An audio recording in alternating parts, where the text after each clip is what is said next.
Amadakiapi, Nick Tilsen and Machiapi, Chantea Washtenape Chuzapalo. We are here in season 2, Landback for the People. We had an awesome season 1. We talked to elders, we talked to practitioners, we talked to frontliners, we talked to creative resistance artists, we talked to lawyers, all the different ways in which we are unpacking Landback.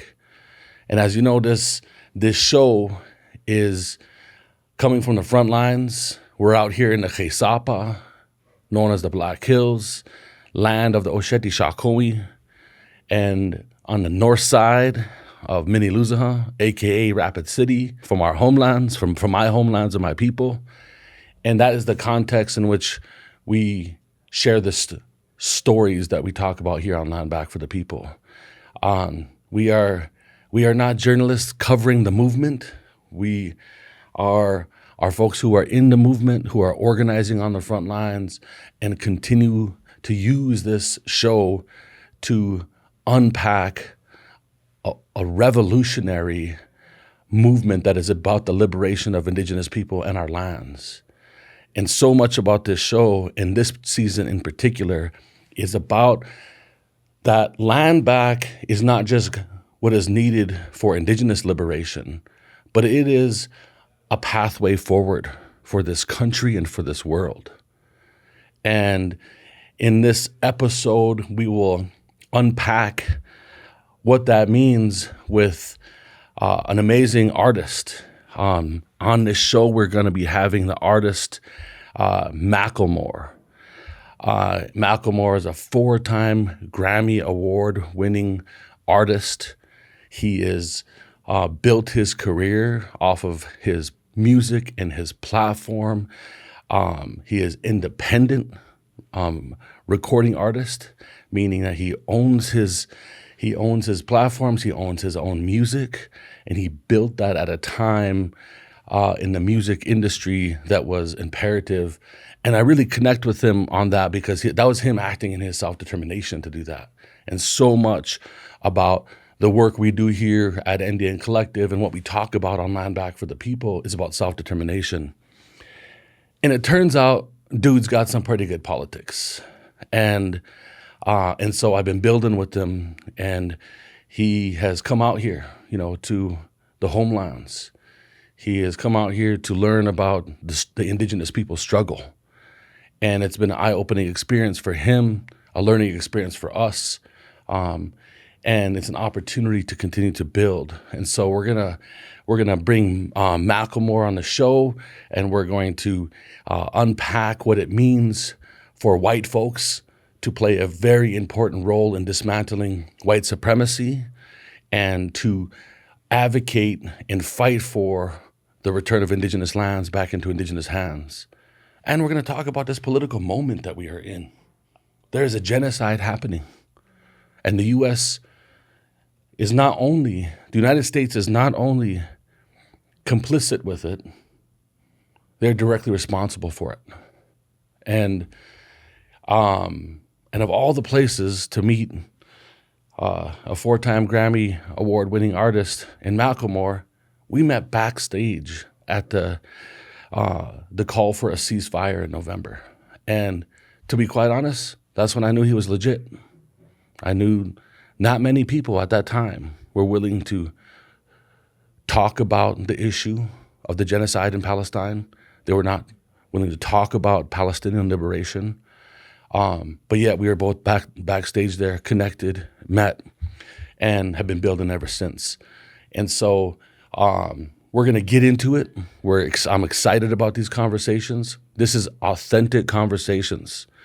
In all of the shows that we're doing here, what you don't see outside the show is we're using this to bring people here to build with one another, to build relationship and build movement with one another.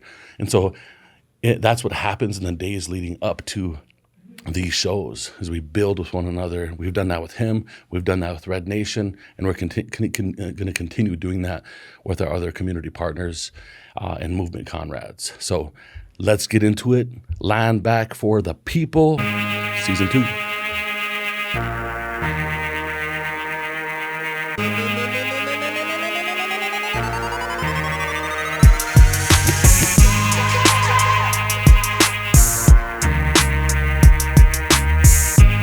We got Macklemore, Seattle-based artist, on today. It's good to have you on the show, bro. Thank you. Gonna give you the opportunity to introduce yourself. Like, who's your people? Yeah. Where you're from? Yeah. What you about? Yeah. I'm from Seattle, Washington. Occupied Duwamish territory. My lineage traces back to Ireland, to County Cork, Ireland. And I'm very grateful to be here today, building with you, Nick, the Landback movement, the people of this region, the Lakota people, and to have a conversation. And you're an artist? Yes, I'm an artist. I rap. I be rapping. Yeah, I'm an artist. I've made music since I was 15 years old, and it's been a very intricate part of my experience here on this earth, and what continues to be. What got you into it? Like, what was the thing? Like, what was the hook? What was like the thing that were like, what spoke to you about the music? Oh man, I had a next door neighbor who played me NWA at the age of 7. I'm 41. He's 40. We grew up in 90s hip hop. Yeah. So we share that. Yeah. Share that lineage. And bro, I heard "Fuck the Police" when I was 7 years old. I remember exactly where I was. I was looking out my window and I heard "Fuck the Police" and I was like, "Oh my God, what is this? Why do I love it?" And it never went away. And then by the time that, talent shows and whatnot, but by the time that, I was 15 years old, I was like, let me pick up one of these and see if there's any words inside of me. And sure enough, there was. And that music has led you to travel the globe. Yeah. Taking to places that you never thought was possible. Yes. And what's that journey been like since that time? Like, how has it been for you in that journey? I mean, I never imagined that I'd be here. The ceiling that I saw for myself was so much smaller. It wasn't ever about commerce. It wasn't about commodity. It wasn't about money, bro. It was about expression. It was about community and getting out these thoughts. It was about becoming a channel for something bigger than myself. I didn't know it at the time, but I actually kind of did early on. Even as a teenager, I was like, oh, wow, if I can just get out of the way, if I can relinquish my ego and actually become a vessel, that's when the magic happens. That's when the Spirit speaks through me.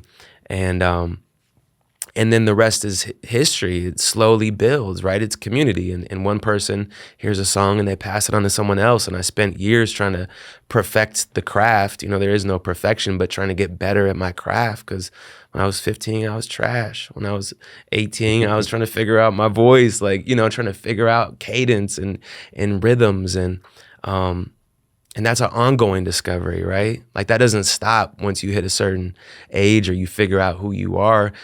We're always figuring out who we are, and I have a means to do that with the page. And so that journey somehow has led you to here. Yes. We are in the lands of the Osheti Shakoi. Yes. We're in the Chesapa. Yes. Why are you here? Like, what led you here to begin to build with us? Like, talk about that a little bit. Yeah. It's a long story, but I can try to condense it. I was on tour in the States, and October 7th happened. And my heart immediately opened up in a way that, I had been gearing up with a lot of hard work this year of becoming, returning to a place that I had forgotten in myself. And October 7th happened. And it led me to research, to listen, to learn about the last 75 years of occupation in Palestine. And I started to realize that all of these struggles, the struggle of colonization, of oppression, of systemic racism, are intertwined, of white supremacy. They're all intertwined. It's just on different lands, right? And then I was on tour and I watched a film called The Lakota Nation versus the United States. And I was deeply moved, and I realized that the most marginalized, the most forgotten here on our land, if we're fighting for the liberation of the Palestinians right now, if we're fighting against colonization, what have we done here? How are these systems of oppression still rampant? It's all interconnected. And what are we doing? What are we doing? So I then went to DC with my daughter and the rally around Palestinian liberation. And I spoke at the podium. I got off the stage, and immediately my brother Tamer said, "Yo, I want you to meet some people." And he ushered me over, and I saw you posted with your people, with your community, like this. And I went up to you and I said, introduced myself. And from the jump, Nick did not gas me. He wasn't like, "Oh, nice to meet you, man." He was like, "What's up? What's up?" And I love that reaction. And, a couple minutes later, we started to build and the guards were dropped and we actually started to have some conversation. And that conversation led to us talking on the phone. And those phone calls led to realizing that what you guys are doing here at NDN is a model that is revolutionary. I don't toss that word around. It's not like a buzzword for me. This is the work that needs to be done right now. It is a model of liberation. And I heard that on the phone, and I knew that I had to come here, not just do the podcast from my couch and go back to my daily life, but I had to come to the soil. I had to come experience the community. And the last 48 hours have been some of the best 48 hours of my life. Well, we're happy to have you here, brother. Yeah. And I appreciate that. Yeah, especially in those, when we met, there's like hundreds of thousands of people there. Yeah. A genocide's happening. Yep. The guard is up. Yep. And so I was kind of I was guarded when we first met. Yeah. And when he came up to me, I was like, and the thing before we met, the thing I appreciated about you was that I had heard some of your music, particularly with Same Love. Yeah. Talking, had some politics to it. Yes, it did. And I feel like, in hip hop since the 90s, politics in music and hip hop, it's been going away. Yeah. And when you look at the movements from before, the social justice movements of the 60s and the 70s and early 80s, music and culture was a core part of those movements. Yeah. And so I connected to that, but in general, when we talk about Landback, a lot of times it's I don't know what people's reaction is going to be. Right. A lot of times, when I say Landback, or as we as indigenous people say Landback, white people are like, I'm locking the door, closing the blinds, and be like, not my yard. Yeah. And so I never know what that reaction is going to be. But your openness, and I'm a little guarded. I protect my community. Yeah. So I'm always a little careful with high profile folks, with celebrities. And I know you all are all human beings at heart, but there's always a part of me. Motherfuckers got intentions, bro. Yeah. Yeah. And so there's like, I'm always protective. And so I come off as a little standoffish. Yeah. And you kind of seen that a little bit, but your openness and the conversations that we've had, I was like, these are real conversations. Yes. And so, yeah, just for like all the listeners out there too, like, we ain't fronting on the Landback for the People podcast. Like, we, before, during, and after these things, like, this is a mechanism for us to build movement. Yes. And I kind of was like, when I met you, I was like, come on out. Yeah. Come out and meet the community, meet the people, put your hands on this earth. Because if you come do that, that will inform us. That will inform what is next. Mm-hmm. And that's what we've been doing here. So we appreciate you having you out here, meeting the community and being open, And I wanted to lean into something a little bit, and around Landback. Yeah. And particularly, why do you think that the war cry for Landback is so important in this political moment? Mm-hmm. Because we are in a moment. Yes, we are. 2024, there's an election coming up. Mm-hmm. We're in the middle of a genocide. Yep. This you can feel it in the air. Yep. What is it about Landback that like inspires you, or like what is it like? Why is it important to you? Yeah. I agree with you that we are in a moment, and I think, unfortunately, it has taken the genocide of the Palestinian people to wake up. I didn't know about it before. I didn't know. Free Palestine was something that most deaf would say, and that was my understanding of it. I knew just a tiny bit, even as a grown ass adult. Like, I think that it's opened up the hearts of the people. This system's in position to silence those that are speaking out against oppression, against genocide, are being exposed for what they are. This isn't a side to take. I said it before, there is no side in humanity. We are advocating that all human beings have equality. All human beings have rights. All human beings have access to health, to freedom, to make sure that we are protecting the people in our communities. It's really basic. And there's this complicated narrative, right? This is so complicated. And how do we dismantle? But at the very core of all of it, equality for all. And so the Landback movement is at the very center of what that is all about.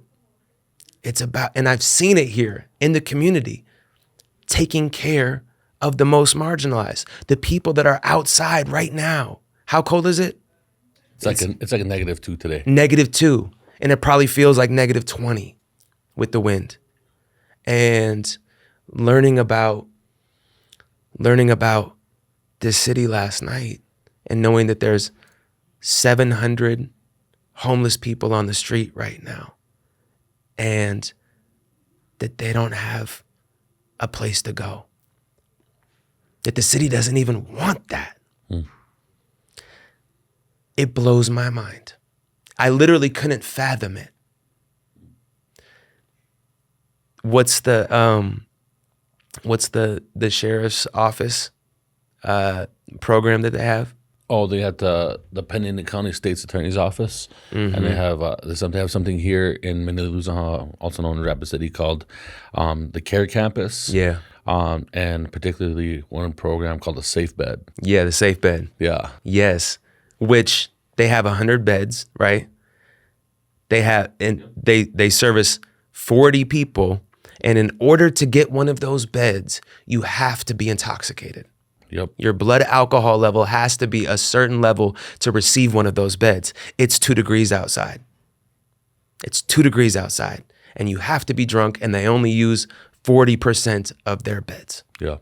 And this is just, these are just microcosms of the very fabric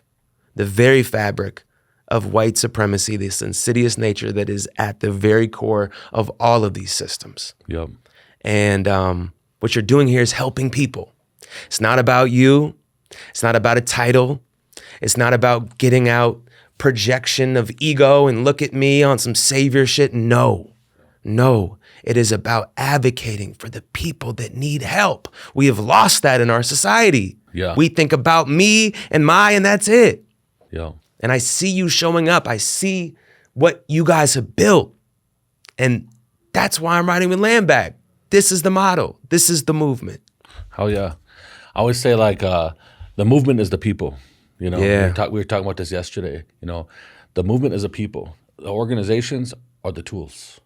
Indian Collective is a tool. Even this is a tool for amplification. Yes. It's important that we have political conversations and contextualize why we do this work. And that's why we have this. We're not afraid to talk about what we're trying to dismantle. Like Indian Collective, since its inception, has been talking about the dismantling of white supremacy is fundamental in the liberation of indigenous people and our lands. Since inception. Yes. It is baked into the DNA of everything that we're doing here. Yes. And so people, in this political moment, what was happening with the genocide in Palestine, we've seen our liberation bound up with one another. Yeah. And we are allowed to stand in solidarity with other indigenous people and not be called anti-Semitic. Yes. Because we also believe in liberation of Jewish people. Yes. And all people. Hell yes. And I don't want us to ever give up our strong stance and our narrative for why we're fighting for liberation for all people and Mother Earth. Yeah. And in political moments, I know the risk that it takes when you speak out. I know what it's like to be attacked by the government. They've been doing it. It's part of the settler colonial project to attack those who are speaking up. Come on. And to tell us that we shouldn't be. Yep. And so when I met you, I appreciated that at a time when really no artist, very few people in the music industry, very few people in celebrities, were speaking out at that time around Palestine. Yeah. And it was the same way. It's the same way with our sector too. Mm-hmm. It was the same way within, our part of the movement too, where people are afraid to have their resources affected, their money affected. But I appreciated your rawness of being I'm gonna make a decision based on values, and I can continue learning as we go. Yeah. So we'll get into unpacking that a little bit more, and we're gonna talk about the role of white people in dismantling white supremacy. Yes. But we'll do that when we come right back.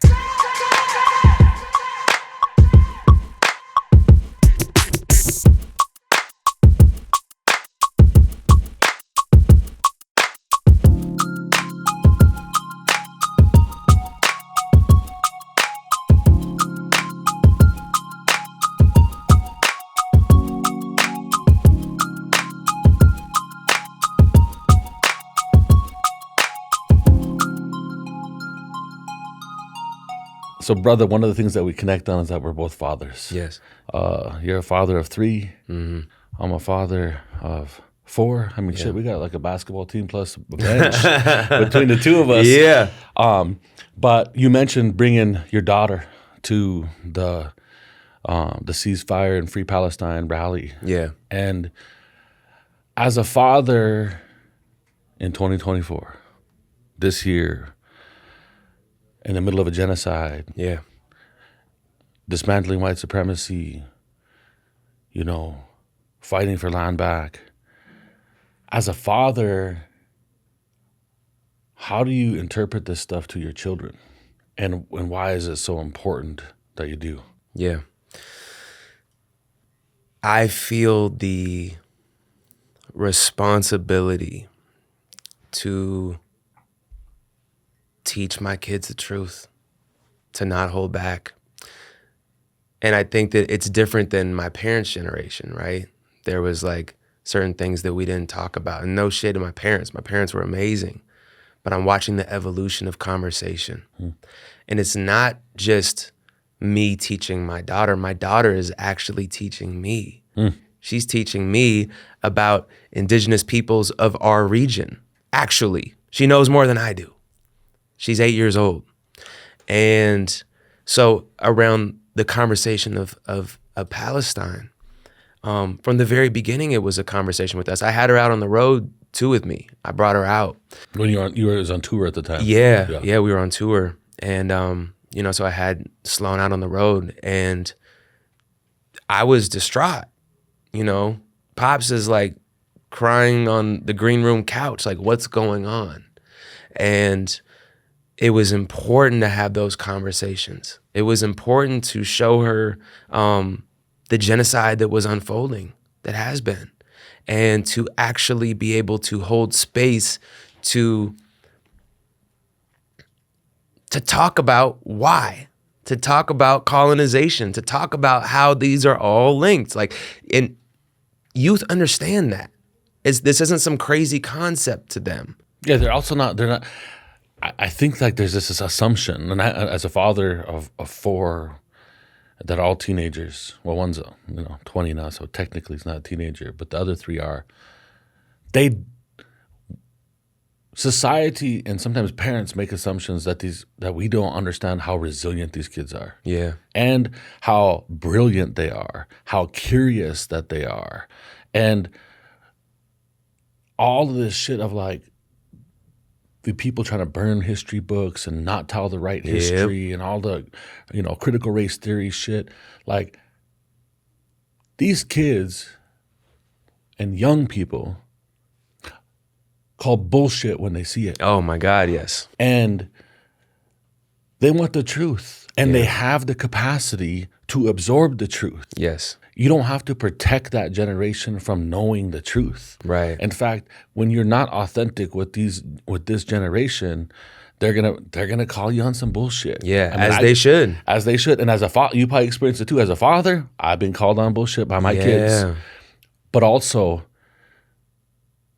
they're not so fragile that they can't have the real conversations. In fact, they don't want to be. They're tired of getting bullshitted too. Right. And so that's what I appreciate about this, because they're leaning in. You look at the rally we went to, that was a femme-led, young people-led, one of the biggest mobilizations in history in our nation's capital. Yeah. And it was led by women. Yeah. It was led by young folks at the relatives at PYM, Palestinian Youth Movement. Yeah, shout them out. And keep supporting them. Like everybody who's listening, like keep supporting the Palestinian Youth Movement. Keep supporting the organizing that's happening here. Yes. Because this issue and this struggle around Palestine will never be the same. No. It will never be the same from here forth, But no, I appreciate, what you said about being speaking the truth and being able to humble ourselves to learn from our children. Oh my God, it's the best thing. It's the best thing. I'm trying to figure life out on a daily basis. I am not going to do this thing perfectly. I'm making mistakes all the time. I am so fallible. And my kids are a byproduct of the frequency that I create when I'm not in my place, and even when I am, I'm still gonna make mistakes. And to be able to have those conversations, I'm in recovery. My daughter's been going to 12-step meetings with me since before she could talk, walk, 6 months old. I had her like this in the 12-step meeting. Like that's a part of my community. I'm not trying to shield her from my truth. Mm-hmm. Your dad has a disease of addiction. We could talk about that today. It's made me who I am. Yeah, that's dope. I appreciate that, man. Yeah. I appreciate that about you, bro. So, dismantling white supremacy. Mm-hmm. And the role of allies. Because when we talk about racism, what always happens is people take it personal. Yes. So when we say dismantling white supremacy, all of a sudden white people are like, wait, whoa, hey. Are you calling me a racist? Right. We're like, it ain't about you. Nope. It ain't about you. It's about a system. Yes. It's about a system. It's like here in South Dakota, right? We're 10% of the population, but represent 51% of the people that are incarcerated. Yeah. You know, before October 7th, some of the life expectancy in my home community, in my hometown, my home res on Pine Ridge had the same life expectancies as the folks in Gaza before October 7th. And those are a result of a system. Yes. The reason why there's 700 families out here and there's all unsheltered relatives right here in Mini Luzon, aka Rapid City, is because it's a system that puts them there. And so we're trying to dismantle the system. Right. And that's why I'm like, when we talk about dismantling white supremacy, we need allies to walk side by side with us. And we don't actually, in fact, fuck that. We don't need allies. We need accomplices. Mm-hmm. Because this is a system that we need to all fucking dismantle. Right. And so, like, what do you got to say about that? Both, you know, Yes. you as Ben, but also you as like the artist Macklemore. Yeah. Like, you know, let's talk about that for a minute. I wrote some scratch notes down, and I just want to read them, because I think that what you're picking up on it, and this idea of white supremacy, right? We've had this thing burned into our minds to believe that what white supremacy looks like is like a skinhead in Idaho or wherever it is. White nationalism. White nationalism. Yeah. That's white supremacy. And white supremacy is systemic. It is systemic. Racism is not individual bigotry. It's what you were just talking about. It exists systemically in every institution of our society. As a white person, my innocence is presumed. We are born into a world where being white is privilege.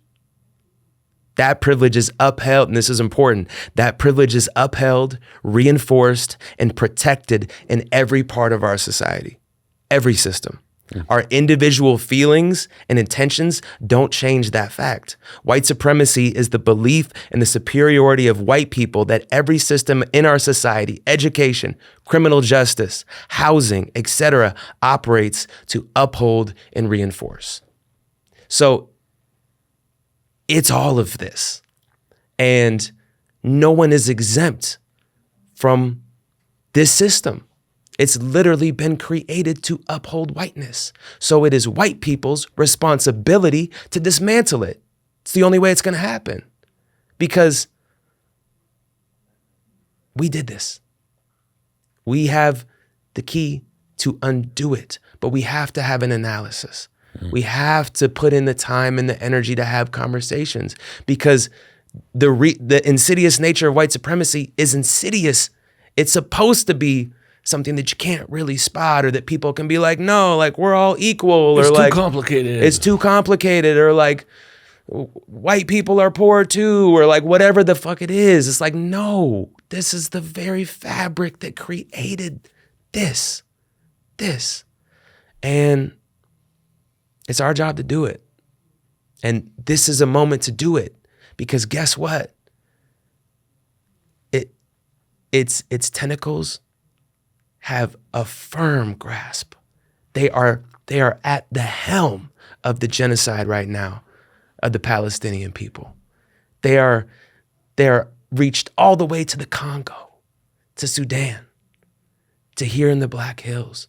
It's the tentacles of colonization, of whiteness at the top and everything else below, and the systems that uphold that. Yeah. Let me unpack something a little bit more, just because it came up as a feeling, right? Yeah. It is not the role of white people to do this alone. Okay? Because colonization, they took the power from our people. They took the decision-making power over our lands, our Right. lives, our systems. Yeah, thank you. So we don't need white people to lead us to liberation, but we need them to understand that dismantling is imperative. Yes. That there is no role of achieving liberation and justice without having an abolitionist and a dismantle lens. You look at Landback. Every legal and political system that has been created in the United States colonial settler project that is the United States, the Bureau of Land Management, the Department of Interior, the United States Supreme Court, Yep. all of these things were created not only as mechanisms to steal the land from indigenous people, but to maintain the theft of our land. People think the fucking Indian wars are over. They ain't fucking over. No. You go in the Black Hills, 1 in 5 acres in the Black Hills is under mining claims from transnational corporations that are mining precious metals that are exploration for gold, that are exploration for uranium, that are exploration for all of these things that are extractive. And so that's why it's like so imperative why I say accomplices, because this shit is arm in arm, right? We don't need to be told, this is what needs to happen for liberation. Right. We need to be arm in arm and being like, but we need to have the same analysis. Yes. Yes. And there's power that has to be given up. Mm-hmm. Yes. There has to be power that has to go from a pyramid structure down to a circle, like how it is in indigenous culture. You've been here. How many circles have you sat in, been in, whatever? I was like, you don't have to make your building be round. Right. Indians will go in a square building and make a circle, right? Yeah. Because we're equal, right? We're equal. And so I just wanted to No, that's a great point. Thank you for that. Clarify that balance. Yeah, absolutely. And that's exactly it. And also in the power piece, right? For one, it's listening. Because I am learning. I am teachable. I am learning as I go, just like we're talking about with our youth, with our kids. And I think that there's this idea of like, if I say the wrong thing, if I mess up, cancel culture, right? Bam, you're done. Right, you're done. Yeah. I've been canceled before there was cancel culture. I'm still here. I'm still here. Yeah. Because I keep showing up. Not like a pat on the back for me, but I'm just gonna keep trying. Yeah, I'm gonna keep breathing. I'm gonna keep trying. And I'm not perfect. This is not an act. This is not a performance. Let me get my ego out of the way, become a vessel. I'm only here for a little bit of time in this lifetime. What are we gonna do with it? What are we gonna do with it? So thank you for the clarification. And absolutely, I agree wholeheartedly with what you're saying. It's a process of, you said it, relinquishing power. And that's what white people are so scared of, right? We're so scared of giving up our power. Yeah. Because then what? Because then what is that? What happens? What happens if we give up ours? What's gonna, And we don't understand that our collective liberation is at stake. One thing, and that's how honestly that's helpful for me to hear, right? Too, because I'm like, sometimes I'm in a bubble. Like I organize, I organize in the echo chamber, what is Indian country. I'm from Pine Ridge. I'm an organizer. I'm an accidental fucking president and CEO of this international organization. Yep. Right. I came here as an organizer, and so sometimes I'm like, I don't know what white people think.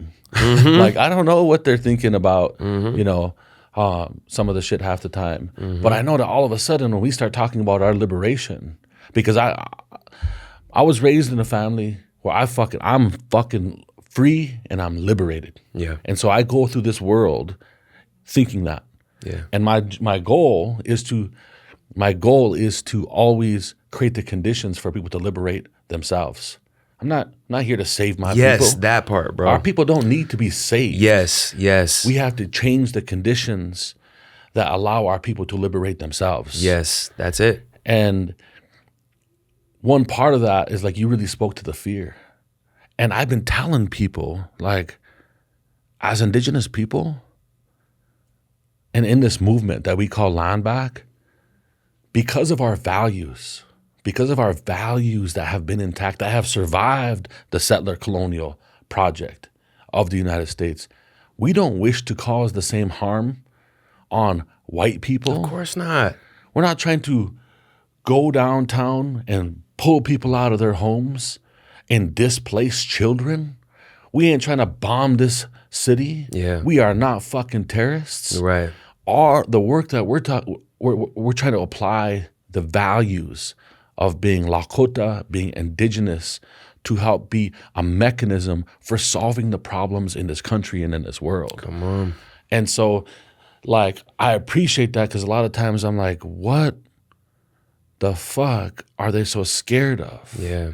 Because they think that we're going to do the same thing to them. We ain't the same that way. Yeah. But we can learn and grow from here. And that's why liberation, not liberation, but Landback, this is not just about, putting your fist in the air and saying Landback.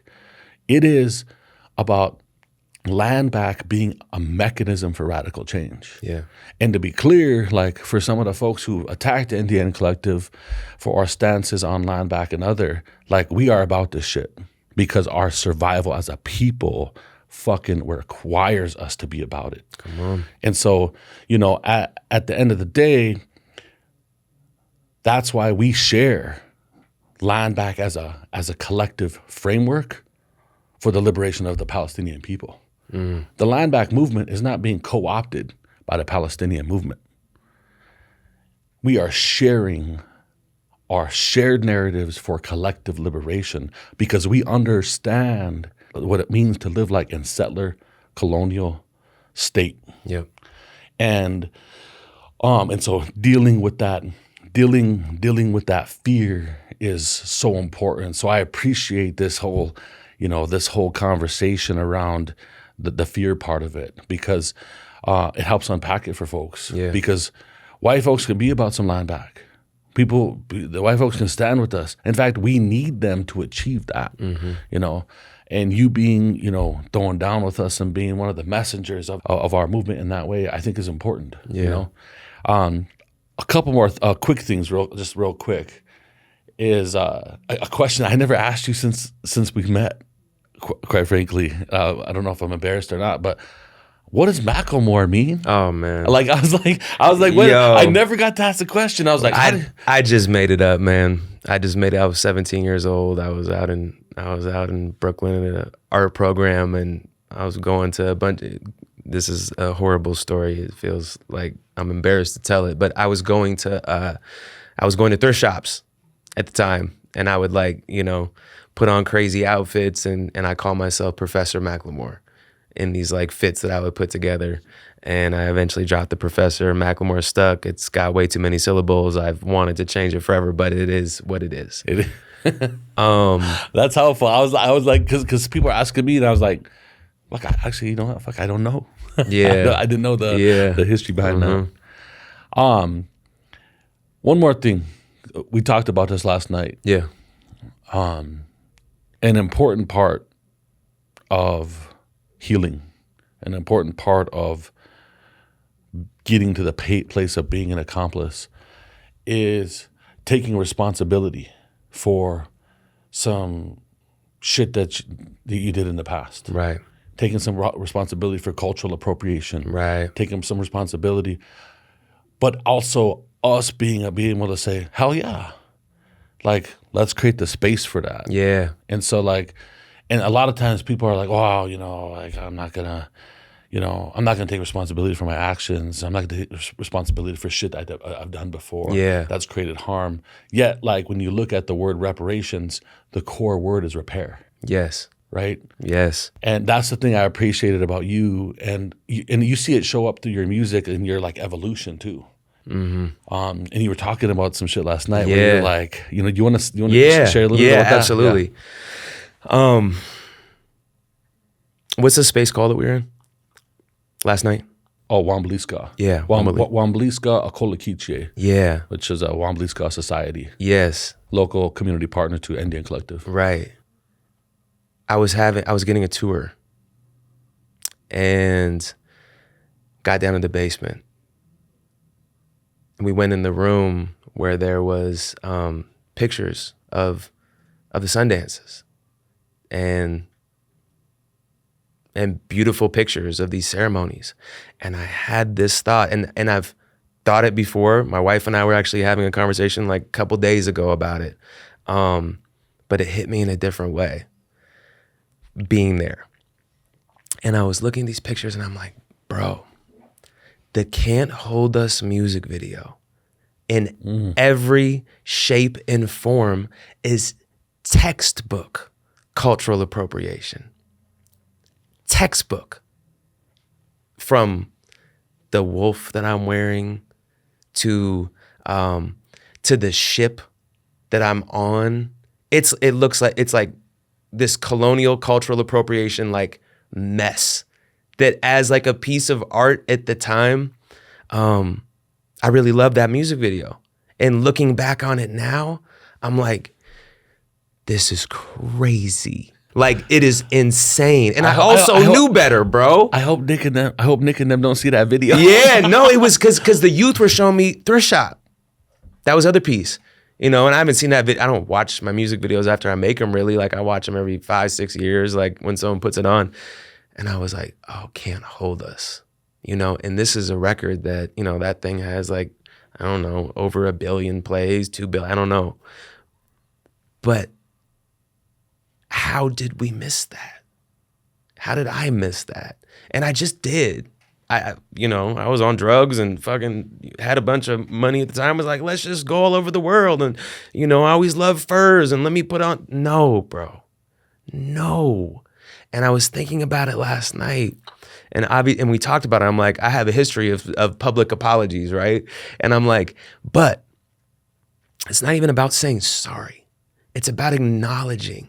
It's about acknowledging where I was at. And also, if I can't say I'm sorry, if I can't acknowledge where I have caused harm or had blind spots or appropriated culture or anything else, then how can I expect the U.S. to do the same? How can I? I can't. How can I expect Israel to do the same? I can't. So it starts here.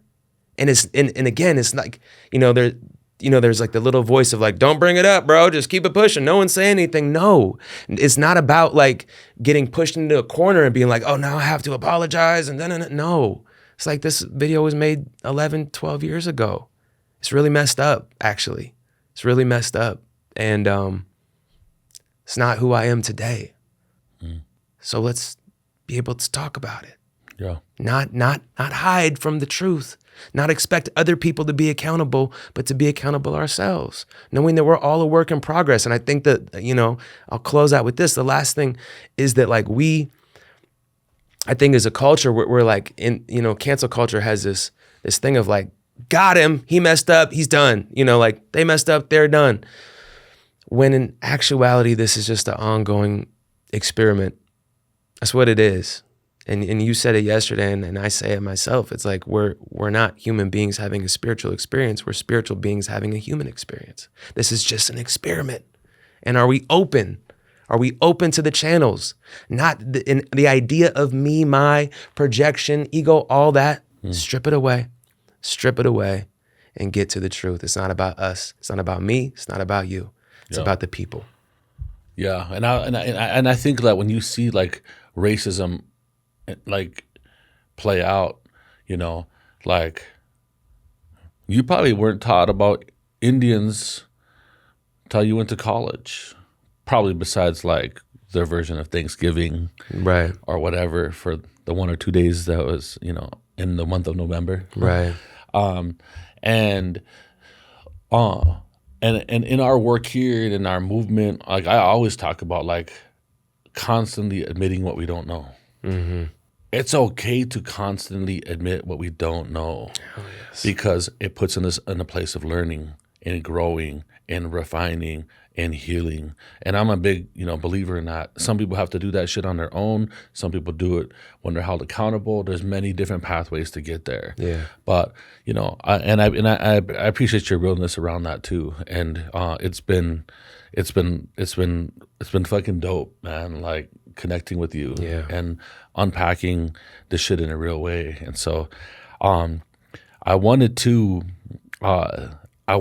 to share something you wrote. Yeah. This, I asked you, like, what does Landback mean to you? Mm-hmm. And you wrote something. Mm-hmm. And just to be clear for the listeners and those viewing out there, I actually asked Ben to read this in front of a whole bunch of fucking Indians in the morning of this recording, because it's important that our people hear this work. And I always question and wonder, like, is the shit that we're saying on this show and in this movement, in our creative resistance art, in the streets protesting, in our post on social media, is it resonate with people? Yeah. And what you wrote, I'm gonna ask you to read it. Yeah, absolutely. Landback to me means honoring the indigenous peoples of the land. It is acknowledging, teaching, and understanding the genocide and deliberate erasure that occurred on the soil that we call ours. Landback is developing an analysis of how these ripples of catastrophic injustice and systemic racism still plague people of color in this country today. Landback is understanding that our collective liberation depends on one another, choosing people over profit, community over corporations, having a belief that all human life is precious and must be protected. Landback is unpacking colonization, seeing that we as a country have exploited Black, brown, and indigenous bodies to build our illusion of freedom.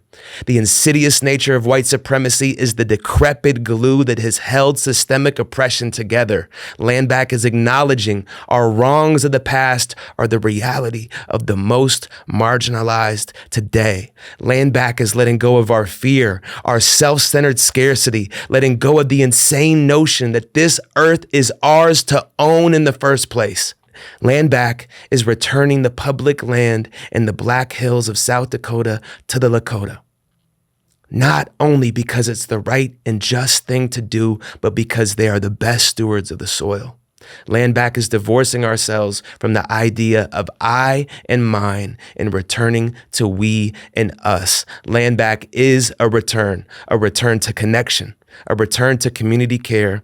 It is a return to the greatest resource we as a human being possess, a return to the heart. That's dope, bro. I appreciate that. I hit the heart, read that in front of our team here at NDN, in front of my children. Yeah. And I appreciate that. I appreciate your words and your interpretation of what we're doing here in this movement. I want to transition, as we begin to wrap up this show, a call to action. Yes. It's important that we are not just on this show chopping it up. That this show is about amplifying. This show is about spreading a message and the ability for people to take action. And I think some of the ways we're going to ask people to take action is this film. Yeah. It's part of what moved you. Yes. This Lakota Nation versus the United States. Yes. It's a film, and it talks about the history of the Lakota people versus the United States government. It talks about the history of the Black Hills. So folks that are out there listening, like, watch that film. Yes. Because it really impacted you, because it opened your mind up to, it's part of what led you here, right? I've seen it twice. I cried both times. It's not only imperative that we know the history, it's imperative that we see the struggle that is still occurring today, and what we all need to do to step up in this moment to change that, to act. And And it's not a big ask. And it's a beautiful, like this isn't like, we're asking you to read like a textbook like this or something like that. This is a beautiful film. It's gorgeous. It is gorgeous. And it is moving, it is compelling, it is heart-wrenching, and it is uplifting. It's life in a film. And We'll help people check it out. Yeah, check it out. It should be up for an Oscar. It should win that in documentary, whatever category. Like, it's that level. It's that level. And I don't say that I'm not gassing anybody up. Like, no, it's just the truth. It's that level. And I think from an organizing standpoint, like the Lakotas, like, we're definitely not going away. The government already had their chance to wipe us out, and they fucking failed. Yeah. Because we are some warriors out here, and the fight for the Black Hills continues. Like, the fight for the Black Hills is fucking on. Yeah. This is our land. This is our livelihood. This is our people. Mm-hmm. And so you will see action in 2024 or 2025 in efforts to get the Black Hills back to our people. Yeah. It will come from the elders. It will come from the youth. It will come from the matriarchs. Yeah. And the Collective will help steward that process along as the organizers that we are. So listeners, folks watching, stay tuned for what's coming in 2024. Share this podcast. Share this show with your friends, with your relatives. Watch Lakota People versus the United States. Check out the website, landback.org, and follow us on our platforms at Indian Collective, because we're not just here telling stories on that platform. That platform is actually a reflection of our actual organizing. Yeah. And so, like, our platforms catch like 10%, of 10% of what we're doing. And so those are ways to take action. I look forward to continue building with you, brother. Oh yeah, me too. And, working with one another and seeing what we could do to fucking liberate our people. Yes. All of our people. Yes. So fucking right on. Thank you, bro. Thanks for being on the show. Thank you. Seriously.